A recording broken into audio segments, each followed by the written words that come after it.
আমাদের প্রফেশনে এই যে একটা আছে, এটাও কিন্তু আমাদের এই বার কাউন্সিলের যে আমাদের ক্যানন এথিক্স আছে, এর মধ্যে নিষেধ করা আছে যে এই যে কিছু কিছু লোক মামলা নিয়ে আসে, তার সাথে শেয়ারে টাকা ভাগাভাগি করা, মানে এজেন্ট, সবই আপনারা জানেন। এইভাবে এদের সাথে শেয়ার করে আপনার প্রফেশন করা যাবে না, বার করা আছে। হ্যাঁ, আপনি শেয়ার করতে পারবেন কোনটা, এই যে আপনার জুনিয়র আপনার সঙ্গে থাকবে তার ফিস তাকে দিবেন, আপনার ক্লার্ক যে থাকবে তার ফিস তাকে দিবেন, এই ডিভিশন অফ লেবার সেই অনুযায়ী তাকে যার যার ফিস দেওয়া, এইটা পারমিট করে। কিন্তু দালাল নিয়ে আসলো তোমার 50 আমার 50, এটা কিন্তু অ্যালাউ করা ঠিক না। এরকম অনেক বিষয় আছে।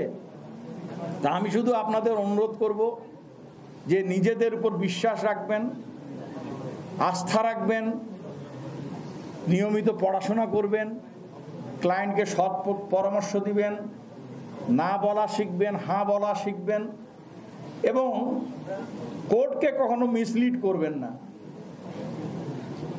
কোর্টের সামনে কিন্তু সব কথা বলা দরকার। আমার কাছে মনে হয় যে আমাদের অনেকেই আছেন যারা সিনিয়র একটু আছেন, এখন তো ডক্টর রফিকুর রহমান সাহেব অসুস্থ হয়ে গেছেন, কোর্টে আসেন না।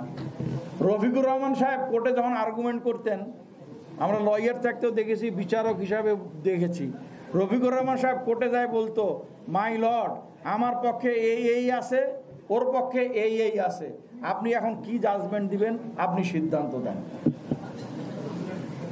এই যে একটা বিশ্বাস থেকে বলা যে আমার ক্লায়েন্টের পক্ষে এই লিগ্যাল বিষয়গুলো আছে, ওই পক্ষে এই বিষয়গুলো আছে, এখন আপনি দুই পক্ষের এই বিষয়গুলো বিবেচনা করে আপনি আপনার সিদ্ধান্ত দেন। তা আমরা এরকম মাপের লয়ার এখন আমাদের বারে কতজন আছে আপনারা নিজেরাই বলতে পারবেন, যে কোর্টে গিয়ে এরকম করে বলে যে মাই লর্ড আমার পক্ষে এইটা আছে আর ওনার পক্ষে এইটা আছে, আপনি এখন এর ইন্টারপ্রিটেশন দিয়ে, আইনের কি আছে ব্যাখ্যা দিয়ে সেইটা আপনি বলেন। তো আমার মনে হয় যে নিজেদের এইভাবে আমরা সবাই গড়ে তোলার চেষ্টা করি, কারণ আপনারা সবাই জানেন যে আমাদের আইন আদালত নিয়ে নানান দুর্নীতি, এবং একসময় টিআইবি কিন্তু একটা আরও কয়েক বছর আগে রিপোর্ট দিয়েছিল যে বাংলাদেশের আদালত অঙ্গন হচ্ছে সবচেয়ে দুর্নীতির মানে 2-3 নম্বর পর্যায়ে আছে।